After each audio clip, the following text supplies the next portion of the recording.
کرنے والے تانے دینے والے کی خرابی ہے جو مال جمع کرتا ہے اور اس کو گن گن کر رکھتا ہے، شاید وہ خیال کرتا ہے کہ اس کا مال اس کی ہمیشہ کی زندگی کا موجب ہوگا، ہرگز نہیں، وہ ضرور حطمہ میں جھونک دیا جائے گا۔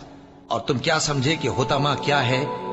وہ اللہ کی بھڑکائی ہوئی آگ ہے جو دلوں تک جا پہنچے گی، بے شک وہ اس میں بند کر دیے جائیں گے، یعنی آگ کے لمبے لمبے ستونوں میں۔ ابو لہب کے ہاتھ ٹوٹ گئے اور وہ خود ہلاک ہو گیا، نہ تو اس کا مال ہی اس کے کچھ کام آیا اور نہ وہ جو اس نے کمایا، کہ انسان اپنے پروردگار کا بڑا ناشکرا ہے اور وہ اس بات سے آگاہ بھی ہے، اور بے شک وہ مال سے بہت محبت کرنے والا ہے۔ کیا وہ اس وقت کو نہیں جانتا کہ جب مردے قبروں میں سے باہر نکال لیے جائیں گے اور جو بھید دلوں میں ہیں وہ ظاہر کر دیے جائیں گے، بے شک ان کا پروردگار اس روز ان سے خوب واقف ہوگا۔ سو جس نے اللہ کے رستے میں مال دیا اور پرہیزگاری کی اور بہترین بات یعنی کلمہ توحید کو سچ جانا، تو اس کو ہم آسان طریقے کی توفیق دیں گے، اور جس نے بخل کیا اور بے پرواہ بنا رہا اور بہترین بات کو جھوٹ سمجھا، تو ہم اسے رفتہ رفتہ سختی میں پہنچا دیں گے، اور جب وہ دوزخ کے گڑھے میں گرے گا تو اس کا مال اس کے کچھ بھی کام نہ آئے گا۔ یقیناً راہ دکھا دینا ہمارا ذمہ ہے، اور بے شک آخرت اور دنیا ہماری ہی ملکیت ہے۔ سو میں نے تم کو بھڑکتی آگ سے خبردار کر دیا ہے، اس میں وہی داخل ہوگا جو بڑا بدبخت ہے، جس نے جھٹلایا اور منہ پھیرا، اور جو بڑا پرہیزگار ہے وہ اس سے بچا لیا جائے گا۔ وہ جو اپنا مال دیتا ہے تاکہ پاک ہو، اور اس لیے نہیں دیتا کہ اس پر کسی کا احسان ہے جس کا بدلہ اتارا جائے، بلکہ اپنے رب اعلیٰ کی رضامندی حاصل کرنے کے لیے دیتا ہے، اور وہ عنقریب خوش ہو جائے گا۔ مگر انسان عجیب مخلوق ہے کہ جب اس کا پروردگار اس کو آزماتا ہے کہ اسے عزت دیتا اور نعمت بخشتا ہے تو کہتا ہے کہ میرے پروردگار نے مجھے عزت بخشی، اور جب دوسری طرح آزماتا ہے کہ اس پر روزی تنگ کر دیتا ہے تو کہتا ہے کہ میرے پروردگار نے مجھے ذلیل کیا۔ یوں نہیں، بلکہ تم لوگ یتیم کی خاطر نہیں کرتے اور نہ مسکین کو کھانا کھلانے کی ترغیب دیتے ہو، اور میراث کے مال کو سمیٹ کر کھا جاتے ہو، اور مال کو بہت ہی عزیز رکھتے ہو۔ مجھے اس شخص سے سمجھ لینے دو جس کو میں نے اکیلا پیدا کیا، اور میں نے اس کو بہت سا مال دیا اور ہر وقت حاضر رہنے والے بیٹے دیے، اور اس کو ہر طرح کے سامان میں وسعت دی، پھر بھی لالچ رکھتا ہے کہ میں اسے اور زیادہ دوں۔ ایسا ہرگز نہیں ہوگا، یہ ہماری آیتوں کا بڑا مخالف رہا ہے۔ میں اسے ایک بڑی چڑھائی چڑھاؤں گا، اس نے غور و فکر کیا اور ایک بات ٹھہرا لی، یہ مارا جائے، اس نے کیسی تجویز کی، پھر یہ مارا جائے، اس نے یہ کیسی تجویز کی، پھر اس نے نگاہ کی، پھر تیوری چڑھائی اور منہ بگاڑا، پھر پیٹ پھیر کر چلا اور تکبر کیا، پھر کہنے لگا یہ تو جادو ہے جو پہلے لوگوں سے برابر ہوتا آیا ہے، پھر بولا یہ اللہ کا کلام نہیں بلکہ بشر کا کلام ہے، میں ان قریب اس کو سقر میں داخل کروں گا۔ اور تم کیا سمجھے کہ سقر کیا ہے؟ وہ ایسی آگ ہے کہ نہ باقی رکھے گی اور نہ چھوڑے گی، اور بدن کو جھلس کر سیاہ کر دے گی، اس پر 19 داروغہ ہے۔ جب لوگوں نے نہ مانا تو نوح نے اللہ سے عرض کی کہ پروردگار، میں اپنی قوم کو رات دن بلاتا رہا، لیکن میرے بلانے سے وہ اور زیادہ گریز کرتے رہے۔ جب میں نے ان کو بلایا کہ توبہ کریں اور تو ان کو معاف فرمائے تو انہوں نے اپنے کانوں میں انگلیاں دے لی اور اپنے اوپر کپڑے اوڑھ لیے اور اڑ گئے اور خوب تکبر کرنے لگے۔ پھر میں ان کو بلند آواز سے بھی بلاتا رہا، پھر علانیہ بھی اور رازداری سے بھی سمجھاتا رہا۔ پھر میں نے کہا کہ اپنے پروردگار سے معافی مانگو کہ وہ بڑا معاف کرنے والا ہے، وہ تم پر آسمان سے موسلا دھار میں برسائے گا اور تمہارے مال اور بیٹوں میں اضافہ کرے گا اور تمہیں باغ عطا کرے گا اور ان میں تمہارے لیے نہریں بہا دے گا۔ تم کو کیا ہوا ہے کہ تم اللہ کی عظمت کا اعتقاد نہیں رکھتے، حالانکہ اس نے تم کو طرح طرح کی حالتوں میں پیدا کیا ہے؟ کیا تم نے نہیں دیکھا کہ اللہ نے 7 آسمان کیسے اوپر تلے بنائے ہیں، اور چاند کو ان میں روشن بنایا ہے اور سورج کو چراغ بنا دیا ہے؟ اور اللہ ہی نے تم کو زمین سے ایک خاص طرح سے پیدا کیا ہے، پھر اسی میں تمہیں وہ لوٹا دے گا اور اسی سے تم کو نکال کھڑا کرے گا۔ اور اللہ ہی نے زمین کو تمہارے لیے فرش بنایا تاکہ اس کے بڑے بڑے کشادہ رستوں میں چلو پھرو۔ آخر میں نوح نے عرض کی کہ میرے پروردگار، یہ لوگ میرے کہنے پر نہیں چلے اور ایسوں کے تابع ہوئے ہیں جن کو ان کے مال اور اولاد نے نقصان کے سوا کچھ فائدہ نہ دیا، اور وہ بڑی بڑی چالیں چلے اور کہنے لگے کہ اپنے معبودوں کو ہرگز نہ چھوڑنا، اور ود اور سوا اور یغوث اور یعوق اور نصر کو کبھی نہ چھوڑنا۔ اور اے پروردگار، انہوں نے بہت لوگوں کو گمراہ کر دیا ہے، اور تو ان ظالموں کو اور زیادہ گمراہ کر دے۔ آخر وہ اپنے گناہوں کے سبب پہلے غرقاب کر دیے گئے، پھر آگ میں ڈال دیے گئے، تو انہوں نے اللہ کے سوا کسی کو اپنا مددگار نہ پایا۔ اور جس کا نامہ اعمال اس کے بائیں ہاتھ میں دیا جائے گا تو وہ کہے گا، اے کاش مجھ کو میرا اعمال نامہ نہ دیا جاتا اور مجھے معلوم نہ ہوتا کہ میرا حساب کیا ہے۔ اے کاش موت میرا کام تمام کر چکی ہوتی، آج میرا مال میرے کچھ بھی کام نہ آیا، مجھ سے میرا اقتدار جاتا رہا۔ حکم ہوگا کہ اسے پکڑ لو، اب اسے طوق پہنا دو، پھر دوزخ کی آگ میں اسے جھونک دو، پھر زنجیر سے جس کی لمبائی 70 گز ہے جکڑ دو۔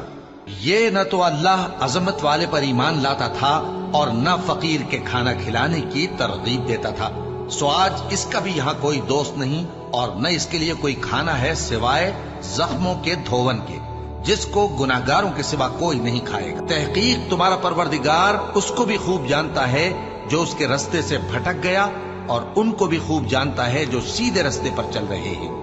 تو تم جھٹلانے والوں کا کہا نہ ماننا۔ یہ لوگ چاہتے ہیں کہ تم نرمی اختیار کرو تو یہ بھی نرم ہو جائیں، اور کسی ایسے شخص کے کہے میں نہ آ جانا جو بہت قسمیں کھانے والا ہے، ذلیل ہے، شرارت سے اشارے کرنے والا، لگائی بجھائی کرنے والا، مال دینے میں بڑا بخیل، حد سے بڑھا ہوا بدکار، سخت خو اور اس کے علاوہ بدذات ہے، اس سبب سے کہ مال اور بیٹے رکھتا ہے۔ جب اس کو ہماری آیتیں پڑھ کر سنائی جاتی ہیں تو کہتا ہے کہ یہ اگلے لوگوں کے افسانے ہیں، ہم ان قریب اس کی اونچی ناک پر داغ لگائیں گے۔ ہم نے ان لوگوں کی اسی طرح آزمائش کی ہے جس طرح باغ والوں کی آزمائش کی تھی، جب انہوں نے قسمیں کھا کھا کر کہا کہ صبح ہوتے ہوتے ہم اس کا میوہ توڑ لیں گے، اور انشاءاللہ نہ کہا، سو وہ ابھی سو ہی رہے تھے کہ تمہارے پروردگار کی طرف سے راتوں رات اس پر ایک آفت پھر گئی، تو وہ ایسا ہو گیا جیسے کٹی ہوئی کھیتی۔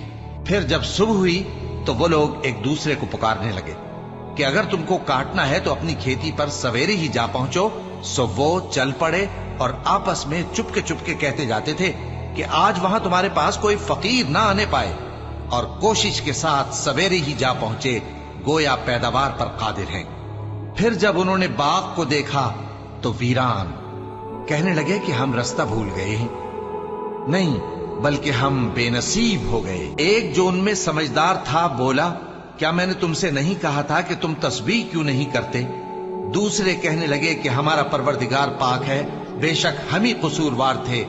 پھر لگے ایک دوسرے کی طرف رخ کر کے ملامت کرنے، کہنے لگے ہائے شامت، ہم ہی حد سے بڑھ گئے تھے، امید ہے کہ ہمارا پروردگار اس کے بدلے میں ہمیں اس سے بہتر باغ عنایت کرے، ہم اپنے پروردگار کی طرف رجوع کرتے ہیں۔ دیکھو عذاب یوں ہوتا ہے، اور آخرت کا عذاب سب سے بڑھ کر ہوگا، کاش یہ لوگ جانتے ہوتے۔ مومنو، تمہاری بیویوں اور اولاد میں سے بعض تمہارے دشمن بھی ہیں، سو ان سے بچتے رہو، اور اگر معاف کر دو اور درگزر کرو اور بخش دو تو اللہ بھی بخشنے والا ہے، مہربان ہے۔ تمہارا مال اور تمہاری اولاد تو آزمائش ہے، اور اللہ کے ہاں بڑا اجر ہے، سو جہاں تک ہو سکے اللہ سے ڈرو اور اس کے احکام کو سنو اور اس کے فرمانبردار رہو اور اس کی راہ میں خرچ کرو، یہ تمہارے حق میں بہتر ہے۔ اور جو شخص طبیعت کے بخل سے بچایا گیا تو ایسے ہی لوگ راہ پانے والے ہیں۔ اگر تم اللہ کو نیک نیتی سے قرض دو گے تو وہ تم کو اس کا کئی گنا دے گا اور تمہارے گناہ بھی معاف کر دے گا، اور اللہ قدر شناس ہے، بردبار ہے، پوشیدہ اور ظاہر کا جاننے والا ہے، غالب ہے، حکمت والا ہے۔ مومنو، تمہارا مال اور اولاد تم کو اللہ کی یاد سے غافل نہ کر دے، اور جو ایسا کرے گا تو وہ لوگ خسارہ پانے والے ہیں۔ اور جو مال ہم نے تم کو دیا ہے اس میں سے اس وقت سے پیشتر خرچ کر لو کہ تم میں سے کسی کی موت آ جائے تو اس وقت کہنے لگے کہ اے میرے پروردگار، تو نے مجھے تھوڑی سی اور مہلت کیوں نہ دی تاکہ میں خیرات کر لیتا اور نیک لوگوں میں داخل ہو جاتا؟ اور جب کسی کی موت آ جاتی ہے تو اللہ اس کو ہرگز مہلت نہیں دیتا، اور جو کچھ تم کرتے ہو اللہ اس سے خبردار ہے۔ مومنو، میں تم کو ایسی تجارت بتاؤں جو تمہیں عذاب علیم سے نجات دے؟ وہ یہ کہ اللہ پر اور اس کے رسول صلی اللہ علیہ وآلہ وسلم پر ایمان لاؤ اور اللہ کی راہ میں اپنے مال اور جان سے جہاد کرو۔ اگر سمجھو تو یہ تمہارے حق میں بہتر ہے۔ وہ تمہارے گناہ بخش دے گا اور تم کو جنت کے باغوں میں جن کے نیچے نہریں بہ رہی ہیں اور پاکیزہ مکانات میں جو ہمیشہ کی بہشت میں ہیں داخل کرے گا۔ یہی بڑی کامیابی ہے۔ اور ایک اور چیز جس کو تم بہت چاہتے ہو، یعنی تمہیں اللہ کی طرف سے غلبہ نصیب ہوگا اور فتح ان قریب ہوگی، اور مومنوں کو اس کی خوشخبری سنا دو۔ اور اے مسلمانوں، جو مال اللہ نے اپنے پیغمبر کو ان لوگوں سے جنگ کے بغیر دلوایا ہے اس میں تمہارا کچھ حق نہیں، کیونکہ اس کے لیے نہ تم نے گھوڑے دوڑائے نہ اونٹ، لیکن اللہ اپنے پیغمبروں کو جن پر چاہتا ہے غالب کر دیتا ہے، اور اللہ ہر چیز پر قادر ہے۔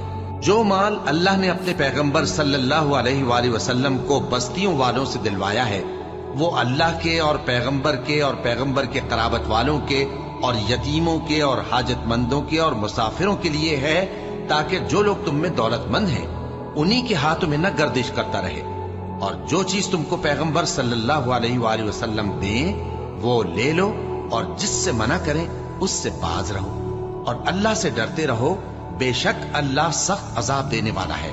اور ان ضرورت مند مہاجروں کے لیے بھی جو اپنے گھروں اور مالوں سے خارج اور جدا کر دیے گئے ہیں، جو اللہ کے فضل اور اس کی خوشنودی کے طلبگار اور اللہ اور اس کے پیغمبر کے مددگار ہیں، یہی لوگ سچے ہیں۔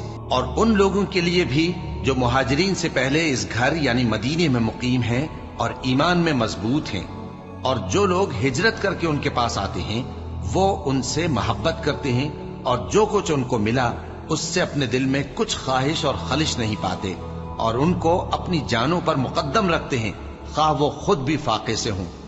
اور جو شخص خود غرضی سے بچا لیا گیا تو ایسے ہی لوگ بامراد ہیں۔ اور ان کے لیے بھی جو ان مہاجرین کے بعد آئے اور دعا کرتے ہیں کہ اے پروردگار، ہمارے اور ہمارے بھائیوں کے جو ہم سے پہلے ایمان لائے ہیں گناہ معاف فرما، اور مومنوں کی طرف سے ہمارے دل میں کینہ و حسد نہ پیدا ہونے دے۔ اے ہمارے پروردگار، تو بڑا شفقت کرنے والا ہے، مہربان ہے۔ بھلا تم نے ان لوگوں کو نہیں دیکھا جو ایسے لوگوں سے دوستی کرتے ہیں جن پر اللہ کا غضب ہوا؟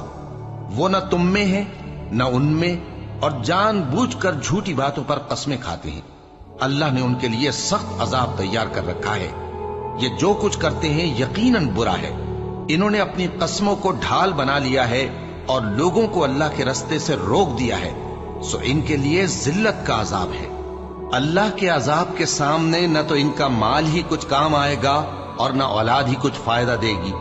یہ لوگ اہل دوزخ ہیں، اس میں ہمیشہ جلتے رہیں گے۔ جس دن اللہ ان سب کو جلا اٹھائے گا تو جس طرح تمہارے سامنے قسمیں کھاتے ہیں اسی طرح اس کے سامنے بھی قسمیں کھائیں گے، اور خیال کریں گے کہ ایسا کرنے سے کام چل جائے گا۔ سنو، یہی تو ہیں جھوٹے۔ شیطان نے ان کو قابو میں کر لیا ہے اور اللہ کی یاد ان کو بھلا دی ہے۔ یہ لوگ شیطان کا ٹولہ ہیں، اور سن رکھو کہ شیطان کا ٹولہ ہی نقصان اٹھانے والا ہے۔ لوگو، اللہ پر اور اس کے رسول صلی اللہ علیہ وآلہ وسلم پر ایمان لاؤ، اور جس مال میں اس نے تم کو اپنا نائب بنایا ہے اس میں سے خرچ کرو۔